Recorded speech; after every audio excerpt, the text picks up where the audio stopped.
They process billions of transactions a year involving trillions of dollars. The money flows through both huge repositories and tiny computers.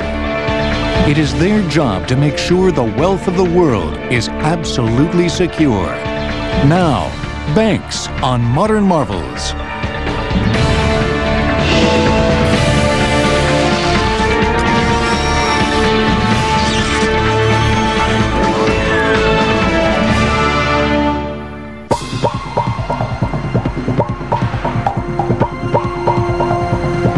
By their very nature and imposing design, banks are mighty financial fortresses that exude an aura of wealth and opulence.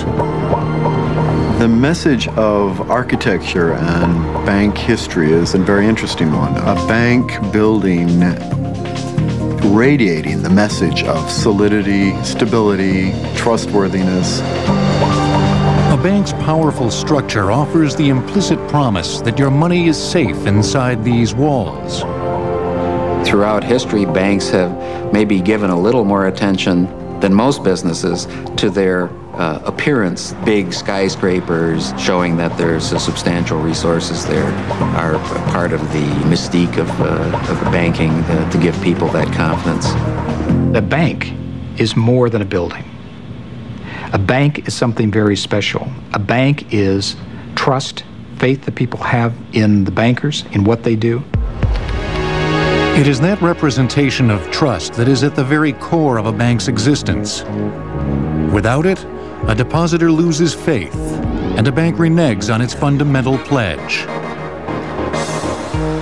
Within the past decade, modern technology has launched a revolution that has dramatically altered the way banks and their customers do business. A new era of electronic banking has moved to the internet, and soon it may even be possible to do your banking in the kitchen, using a microwave oven.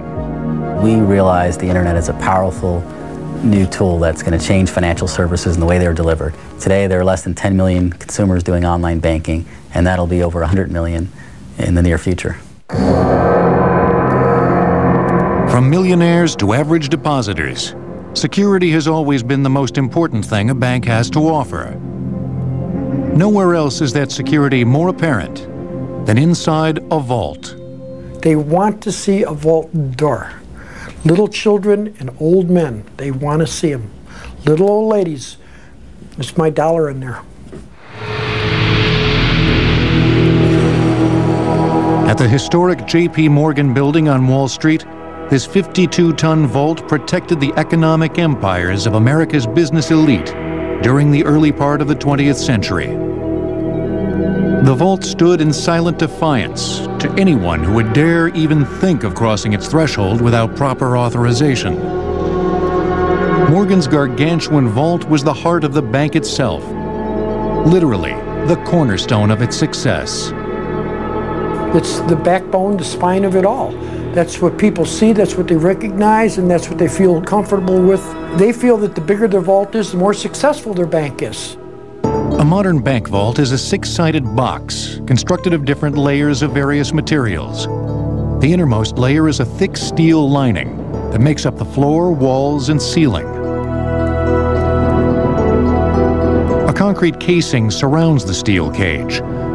It's all encased by a web-like system of steel reinforcing rods inserted both in and around the concrete shell for additional strength. The most visible and impressive feature of a bank vault has always been its door. The banker, he wanted to make sure that he was protecting the assets of his clients, and so bigger was better as far as thick walls with a big massive vault door on it. The vault door is a mountain of metal. Its hinges must be able to support a weight of as much as 20 tons, but be able to swing open smoothly and efficiently. Advancements in technology enabled the construction of bank vaults to change considerably over the latter part of the 20th century. In the 20s, bank vaults were 27 to 30 inches of concrete. Now they are making them down to 12 inches of concrete. The concrete is 8 to 12 times stronger than it was in the 1920s. The steel materials that are going into the safes are also 10 to 12 times stronger than they were in the 1920s. Vault doors face a trial by fire at the Underwriters Laboratory in Illinois. Technicians attack vault doors to determine how reliable they really are. The main concern of a banker would be to put a product in there that has been tested by certified, trained professionals to emulate what a high-skilled burglar would bring in to try to penetrate that structure. The longer it takes to successfully assault a vault, the higher its security rating. The UL rating system for safes starts at a 5-minute container and progresses through 15 minutes, 30 minutes, and 1 hour. At the highest end, which would be 1 hour and explosion resistant, you would find a jewelry safe, which could contain several $1 million worth of jewelry. Vault construction also incorporates a variety of sophisticated alarm systems. A sound accumulator is a device that is actually a microphone that's placed inside the vault, and it listens to and for sounds, like somebody pounding on the side of a vault, and it accumulates it and keeps track of it, and after a certain amount of time or a certain level is reached, it then trips the alarm. Bank vaults include special openings for other electrical systems that support interior lights and conduits for telephone lines. It is critical that vaults also have openings to accommodate air intake and exhaust conduits. The earlier ones didn't have it, the newer ones do, but the banks would always put in what we call a vault ventilator system. It's in case you were locked into a vault in a hostage situation or just heard it in there after a robbery or whatever, the employees or the people inside that vault would have the ability to turn a fan on that would suck air in from the outside. In addition to guarding the bank's separate cash containers, a typical vault also houses a gleaming array of safe deposit boxes. They are actually a safe within a safe. But surprisingly, they may not be quite as sturdy as you think. It's a casing, which is a 5-sided box that was a 1/4-inch thick solid steel. And then on there, some brass hinges were put on there with a 1/2-inch thick polished steel door.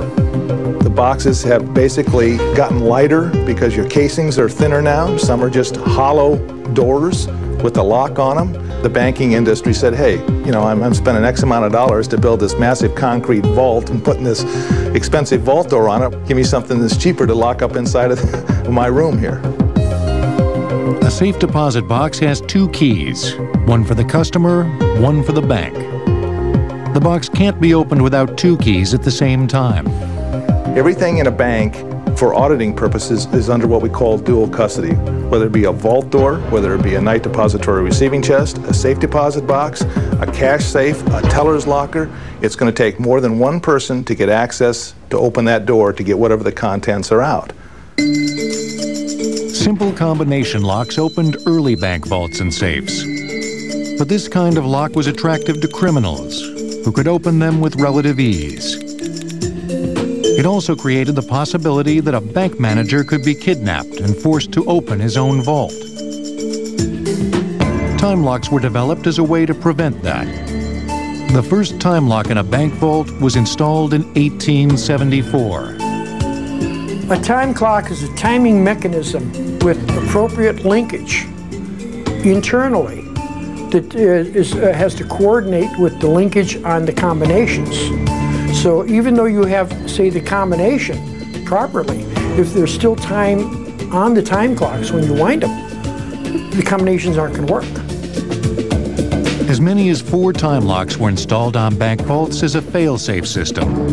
If one timer stops working, the others continue to operate. Standard time locks were clocks that could be wound for a period of up to 96 hours, or 4 full days. Some modern vaults use digital time lock technology that allows for an infinite time setting, if so desired. If you try to run your combinations before those time locks have wound down, you put the correct combination on the combination locks, but you're still not able to retack the locking bolts or the locking bar of that safe or vault door. As imposing as a bank vault is, with its massive steel and sophisticated locks, banks are still a lucrative target for criminals. In 1986, burglars tunneled into a First Interstate bank vault in Los Angeles. They stole $2 million worth of cash, jewels, and rare coins. The burglars and their booty have never been found. Banks will continue on Modern Marvels. We now return to banks on Modern Marvels. Basic forms of deposit and lending can be traced back to the temples and royal treasuries of Mesopotamia in the 3rd century BC. The ancient Greeks developed strongholds which were used for the safe storage of valuables. The modern concept of a banking system of deposits, withdrawals, and loans began in Italy during the Middle Ages. The word bank itself comes from an Italian word called banco, which means bench. And the first bankers, nearly 1,000 years ago, would go into the piazzas in Venice and Florence and put down their bench, pull out their account book. Somebody would give them money, they would get a credit. Somebody would borrow money, they would get a debit or took out a loan. During the 17th century, goldsmiths in England provided a more contemporary model for modern banking. Goldsmiths were some of the first bankers because they handled a lot of gold, and people learned that they could deposit their gold safely with them and use their accounts with those bankers. The goldsmiths had large amounts of gold on deposit from wealthy clients, which often sat untouched for many years before it was used or returned. The goldsmiths began to loan some of that gold out to others in exchange for a promissory note and the payment of an interest charge. In time, paper certificates redeemable in gold coin were circulated instead of gold itself. When the British Empire reached across the Atlantic Ocean to colonize North America, British banking houses stood at one end of a long chain of global credit that stretched all the way to the new American frontier. Banking only really came to the United States after the American Revolution. Before that, it was effectively prohibited by British regulations. And any banking that would have existed prior to that would have been banking done by merchants, even dry goods merchants, providing various forms of credit to their customers, or perhaps various bills, short-term forms of lending, but nothing we would formally consider as a bank. It was a confusing economic period because so many different kinds of currency were already in circulation. In addition to British shillings and pounds, colonists were also using coins from Spain and France. Individual states also began issuing their own money of various denominations.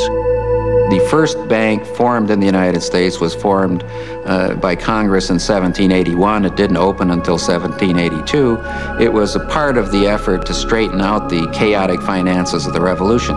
That was the very first bank. It was in Philadelphia and called the Bank of North America.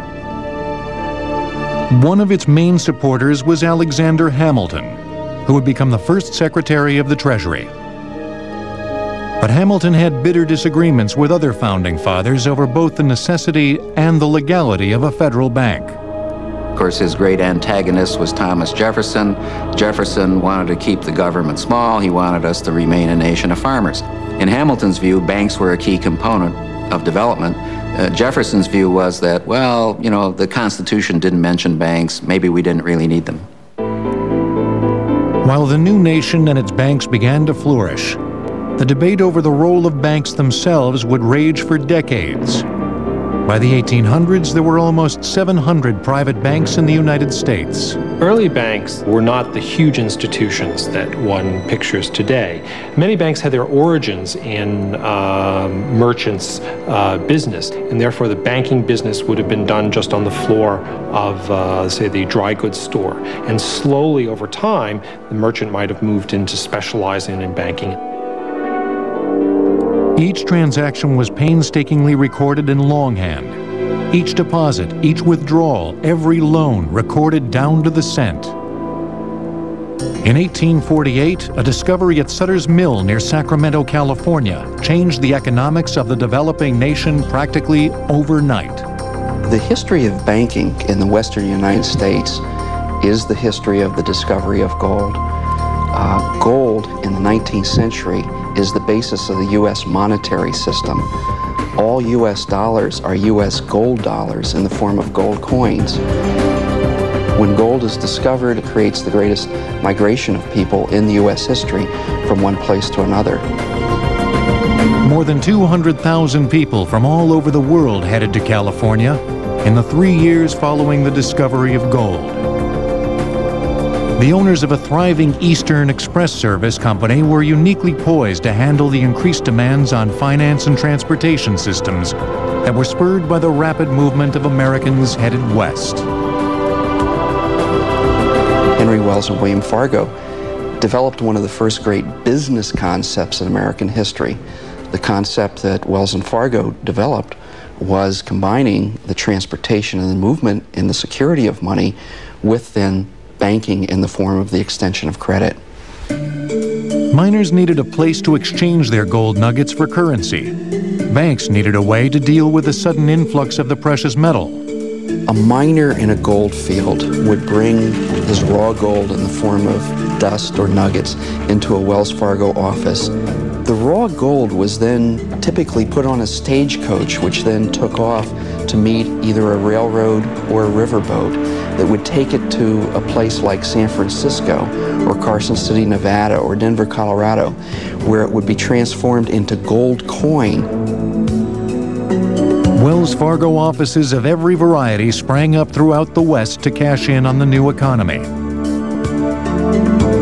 The gold rush had an enormous impact on the rapid expansion of banks in the United States. By the early 1850s, almost 1,600 banks existed throughout the country. Less than a decade later, another momentous event in American history would change American banks forever. The Civil War not only divided the United States, it came dangerously close to bankrupting the Republic.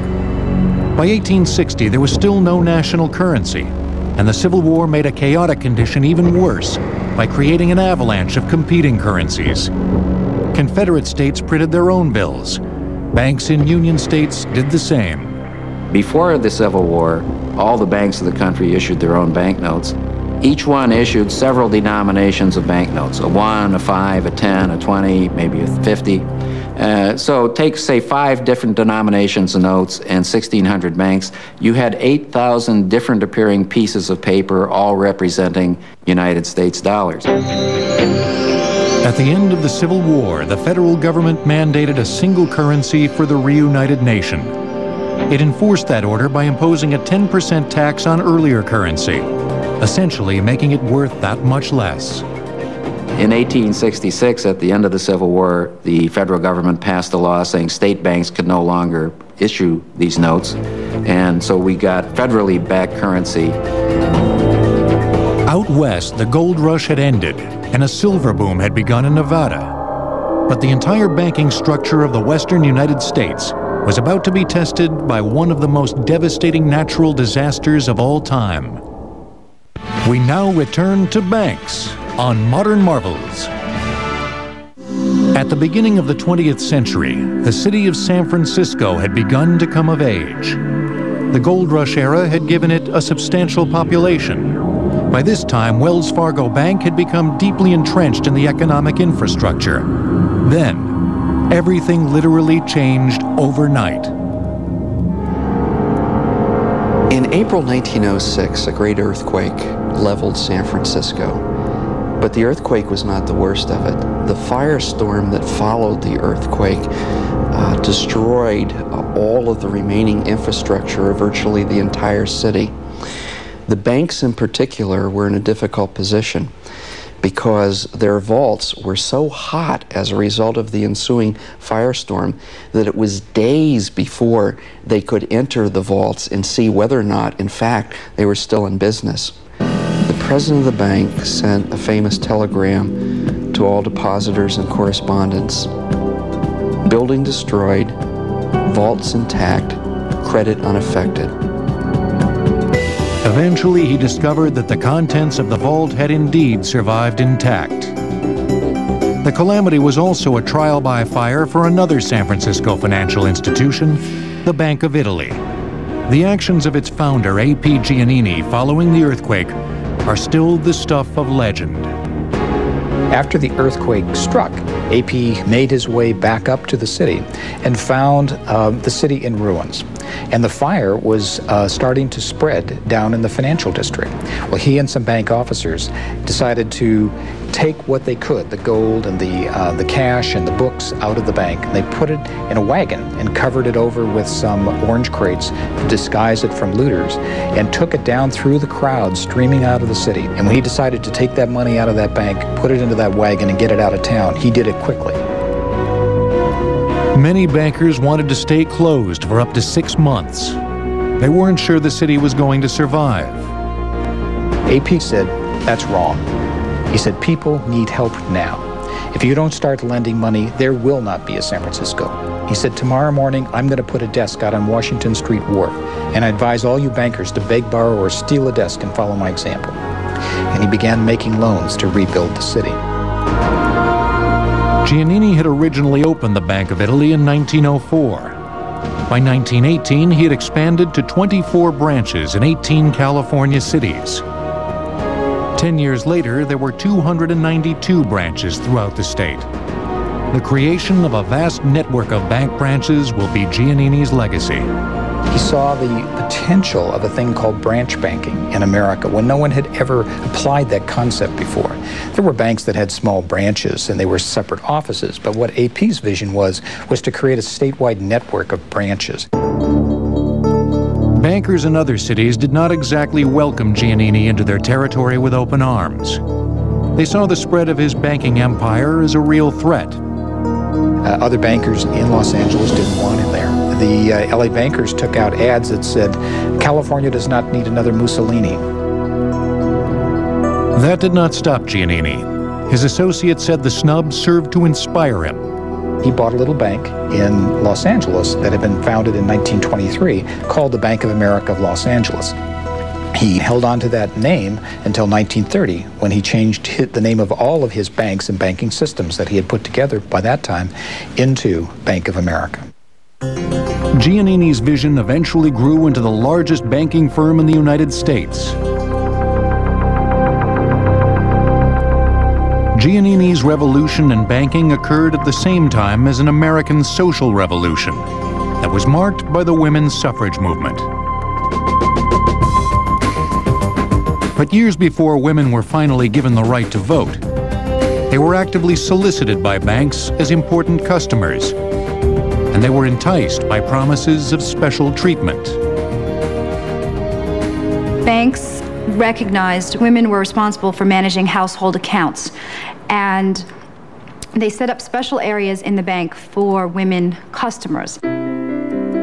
The Bank of New York was one of the first financial institutions to offer women a different banking experience from that of its male customers. The women's room in the bank was usually sectioned off. It was private. It was a little bit nicer. Lots of times there were a sofa perhaps, or some chairs, a little sitting area, nicer plants, really more decorative, almost to feel like a parlor or a living room, to make the women feel at ease with their financial transactions. It was really a marketing angle to attract women customers and make women feel more welcome in the bank and make their business a part of the bank's business. The bank's challenge with women was the same as it was with men, convincing them that their money was safe. One female customer who wasn't totally convinced was Hetty Green. She had inherited a fortune of millions of dollars and made millions more on her own by investing in the stock market. On Friday afternoons, she'd go into the bank. They would lead Hetty down into the vault. She would withdraw all of her money, count it, fill out a deposit ticket, and deposit all of her money back in the bank. I don't think she trusted the bank. It was a common theme of the era, brought on by hundreds of bank failures between 1870 and the early 1900s. The Federal Reserve System was established in 1913 to help change that trend. People lost confidence in their banks. Banks depended upon reserves of gold and silver. They didn't have a central bank backing up the transactions. And when people lost confidence or got scared, they'd run to the bank and they would take out their money and they'd cause a mini crisis in that region. It was a terrible situation. The Great Depression of the 1930s would pose the most monumental challenge to American banks and the country as a whole. Thousands of investors were wiped out in the stock market crash of 1929. But many banks had also made speculative investments on Wall Street. When the bottom dropped out of the stock market, it sent a shockwave of failure and despair through the American banking industry. The fact that you had 25,000 banks all over the United States meant you had 25,000 small institutions. And in banking, what's very important is to be diversified. Be diversified in your depositors, diversified in your loans. These banks tend to be very specialized. And because they were small and undiversified, they were very susceptible to economic shocks. The Great Depression, of course, was a huge shock. There were massive bank failures across the United States. You went from having perhaps around 25,000 banks in the late 1920s to about 14,000 banks around 1933. The failure of so many banks, combined with a nationwide loss of consumer confidence, prompted people to stop spending what money they had. That loss of demand led to a dramatic drop-off in the country's production of consumer goods, making things even worse. The result was drastically escalating unemployment. By 1932, 15 million Americans, or 30% of the country's workforce, were out of work. Bank failures fed off that vicious cycle. I would say, in some sense, the Great Depression actually hit rural areas of America before the 1930s. Low crop prices, farmers couldn't repay their bank loans. But these were little tiny banks in places like North Dakota, and they didn't seem to have much impact on the rest of the country. What happened in the 30s is that as prices fell, lots of businesses could not repay their bank loans. Therefore, the banks closed their doors. Therefore, the public lost their money. And the idea grew that you ought to just get cash and keep it under your pillow or in your mattress. I can assure you that it is safer for you to keep your money in a reopened bank than to keep it under the mattress. President Roosevelt's response to the bank failures was the New Deal legislation that included banking reforms that would change the industry for more than half a century. Among its provisions, a new concept called deposit insurance. The Federal Deposit Insurance Corporation guarantees each account up to $100,000. That's an important element of confidence. It doesn't mean much to a business that might leave millions of dollars or transfer millions of dollars through a system, but that insurance gives the individuals confidence that their money is safe and sound. The government also took drastic action that split the banking industry into separate parts. It was decided that because of the stock market crash and the Depression, that it would be a good idea to break off commercial banking from investment banking. Commercial banking deals with loans and deposits. Investment banking deals with underwriting securities, issuing new securities. The Glass-Steagall Act in 1933 decided that bankers would have to choose either to be commercial bankers or investment bankers, but they couldn't be both. It was thought that banks would be less likely to fail if they were not operating as financial supermarkets. Economists today believe that bigger financial institutions are much safer because their risks are diversified. The merger between Citibank and Travelers Insurance that created the financial behemoth of Citigroup would have been illegal had the Glass-Steagall Act not been repealed in 1999. Coming up next, the evolution of bank security systems. If all the currency in the 5-story vault of the Federal Reserve Bank of Dallas was stacked in a single pile, it would reach 17 miles high. Banks will continue on Modern Marvels. We now return to banks on Modern Marvels. As long as there have been banks, there have been criminals who have been attracted to their cash assets like insects attracted to light. That was never more true than in the Wild West of the late 1800s, when marauding bands of outlaws terrorized banks in small towns on the American frontier. Perhaps the most famous outlaw of the era was Jesse James. His most notorious holdup took place in 1876, when he and his gang tried to rob a bank in Minnesota. When the bank clerk refused to open the safe, James and his accomplices murdered him in cold blood. In the shootout that followed, all of the outlaws except Jesse James and his older brother Frank were either killed or captured. 50 years later, the Great Depression triggered another nationwide spree of bank robberies and elevated a new generation of criminals to legendary status. The FBI named one of them, John Dillinger, public enemy number one for his daring bank robberies. Dillinger's gang included men with nicknames that belied their violent natures. Babyface Nelson and Pretty Boy Floyd, both of whom were later killed in gun battles with police. It is at the very core of a bank's promise to its customers that the bank will keep deposits safe and sound from both economic peril and human greed. In the old days, the thought was to separate the teller from the bad guys, if you will, and you had that caged environment. Cages were meant to protect the teller from the threat of harm while providing a possible deterrent against bank robbery. For the most part, they worked. Tellers and their cash drawers were kept at a safe distance from the threat of intrusion from a bank robber. Primitive bank alarm systems were developed in the late 1800s. They started with what they called a multi-box alarm in buildings that they were monitoring, and by just pushing a button in those locations, it would send a certain kind of telegraph message to the office. Later, there was a tripwire, and if somebody would walk into the building after hours and trip the wire, it actually sent one of those signals to the central station. So hence the term tripping an alarm, which is still what's used today.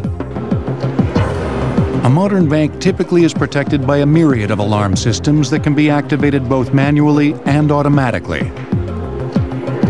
A bill trap is actually a device that is placed in the teller drawer, and without getting too specific and giving away any of the industry secrets, it's a device that is part of the robbery alarm system. By a teller just simply taking the money out of the drawer, there's a way that it is activated and in fact then sends an alarm signal. Bullet-resistant glass was developed that would help shield bank tellers from gunmen who would open fire during a holdup. Technology allowed the glass to get thinner, but stronger. Bullet-resistant glass is mainly used at a bank's drive-up window. However, sophisticated alarm systems remain at the core of a bank's security. Burglar alarm system for attacks that would take place in an intrusion type alarm after hours when nobody's in the bank. And then, of course, there's a robbery system that would be used to notify law enforcement in the event that a bank robbery takes place. We began to see the use of 35mm or hard print cameras. They were normally put over the doors to catch the full face of someone as they were leaving the office. We're seeing the use of closed-circuit television as a much greater quick way to get photographs of someone who's been in the bank. Today, within minutes, you can have photographs of people out of those closed-circuit television systems. We're seeing digital recording, which allows very quick, instant use and email of photographs to a police car.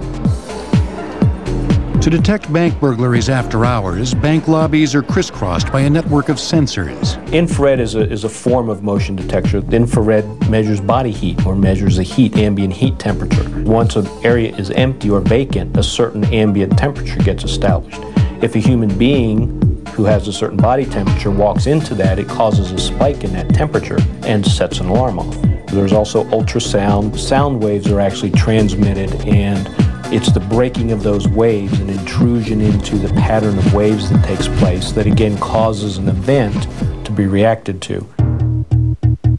When ultrasound and infrared devices are used in tandem, both must trip independently in order to send an alarm. The system is going to be controlled through a control box where all of the various devices that can trip the alarm feed into. So you have a centralized point in the office that is kind of the brains of the alarm system. The simplest system involves a dialer and sends the alarm out over a telephone line, which can easily be disabled. But more sophisticated alarms are now being integrated into the bank's data network. To defeat them, you have to hack into encrypted data being transmitted continually with constant electronic monitoring at both the send and receive points. I don't want to say it's impossible, but it would be very difficult today. And that's called grade AA line security. To have that kind of encryption on both ends, a handshake that takes place, and a constant monitoring of that alarm so that if the line itself goes away, let's somebody cuts the line, that in itself would trigger an alarm and let you know that something is amiss. I'm not aware of a perfect security system. It is almost a chess game sometimes that we play with the bad guys, trying to stay one step ahead of the technology, and as we develop it, they find ways to attack it, they find ways to get around it. People are going to try and get to it, and it's just not infallible. Coming up next, the personal banking device that has become a worldwide phenomenon. Plus, internet banking and the question of security in cyberspace. We now return to banks on Modern Marvels.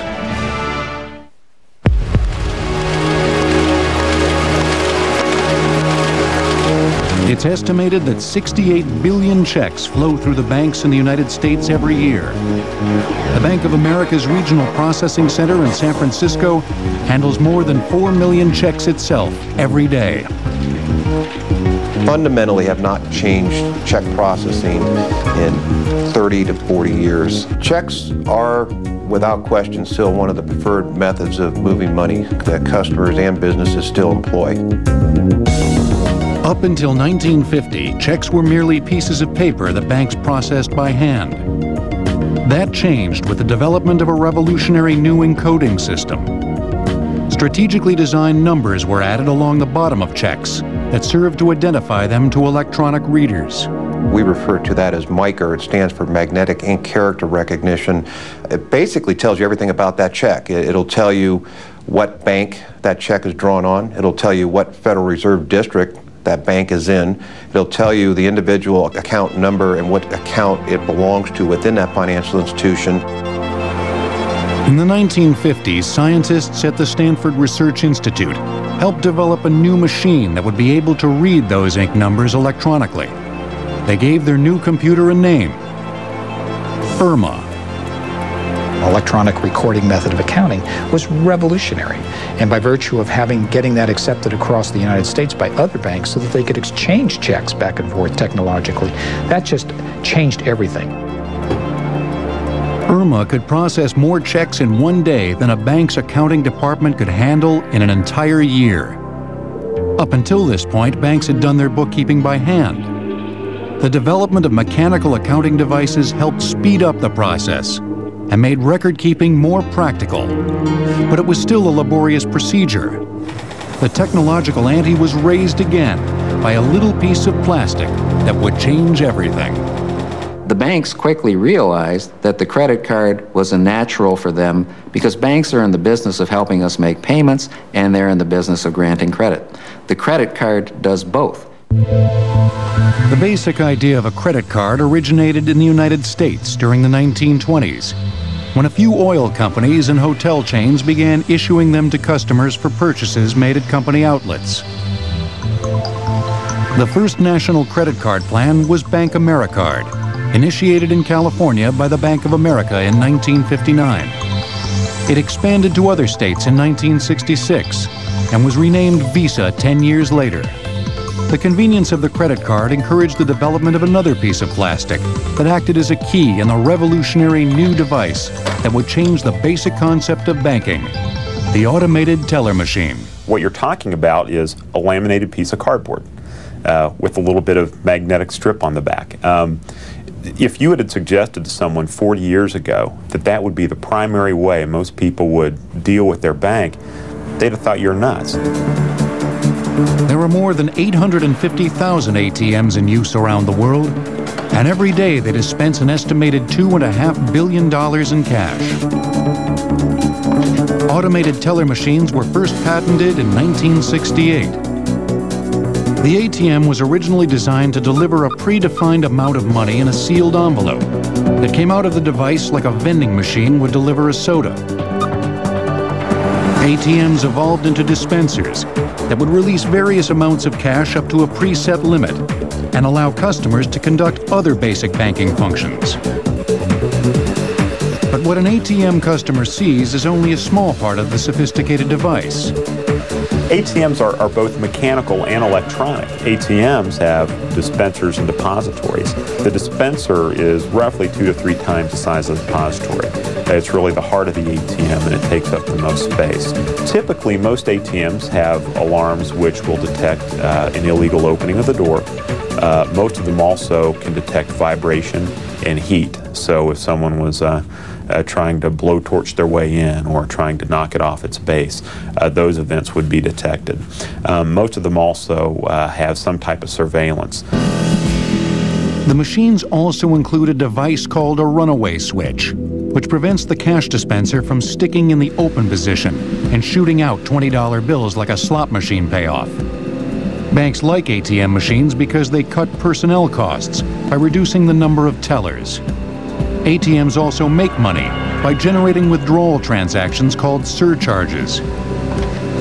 They have always been accessed by the use of a customer's personal identification number, or PIN, that is physically entered into a keypad. But that is changing. Hello, Derek. My name is Stella. New ATMs will have sophisticated voice recognition capabilities. They'll also be able to speak to the customer. Would you like cash, statement, or your usual? Cash. The new generation of ATM will confirm a user's identity through a biometric retinal scan. Your own unique physical characteristics will soon be your PIN. We've called these things automated teller machines for years, ATMs. But the fact of the matter is, for the majority of their life, they've only done very few basic transactions. You can put an envelope in them for deposit or payment. You can withdraw cash, get a balance. The ATM is a device that needed an internet before there was an internet. The internet now allows banks to customize their ATM machines, personalizing screen displays for individual customers. We refer to those as products which are web-enabled. It's not at all inappropriate to think of them as street corner web portals. So if there are stocks that you are uniquely interested in, or the weather back home, is there a flight delay today that I need to be worried about? These are the kinds of things that can be customized to the individual user at the ATM. That brings us to the latest form of banking, which is done in cyberspace. Established banks have developed their own websites to complement their brick-and-mortar systems. Meanwhile, startup virtual banks that exist only on the internet have begun competing for business in this new arena. These online institutions use their cutting-edge status as a selling point. You have some people that are the first to get a cell phone, the first to get pagers when they came out, and they're willing to try any new technology, and internet banking is a chance for them to be the first on the block with the new technology. Online banking created new concerns about the safety of a customer's money, as well as protecting the customer's identity in cyberspace.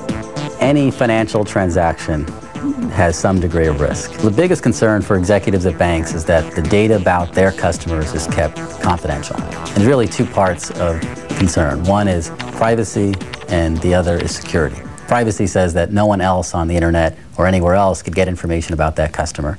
And security means that the bank's assets are protected, that no hackers would go online to try and get that bank information or that money. For most people, this is a bank. This handheld device is also a bank. The internet is allowing the banks of yesterday to be reduced in size. In essence, whatever device you use to connect to the internet becomes your bank. In some sense, you might say that having your terminal is the ultimate form of a branch for a bank, because you have direct access to the bank and you can make your decisions very quickly. But with all these developments in modern technology, is it possible that brick-and-mortar banks are in danger of going out of business? When radio was first introduced, people assumed that there'd be no more need for a newspaper. Everything you could get in a newspaper, you could listen to on the radio. And the reality was, newspaper industry grew even as radio was introduced, and then of course television was introduced. So in the banking world, the introduction of internet banking is not going to mean that there'll be no more branches in the future. So we believe that branches will continue to serve a purpose, and the internet will augment that branch infrastructure. From its simple beginnings on the piazzas of Italy, banking has come into a new era and a new age. Simple methods of accounting have evolved into the lightning-quick transmission of vast sums of money over the internet. But time and history have not changed the basic tenet of banking, the promise that their customers' money is safe. That financial security is the key issue of what a bank is all about.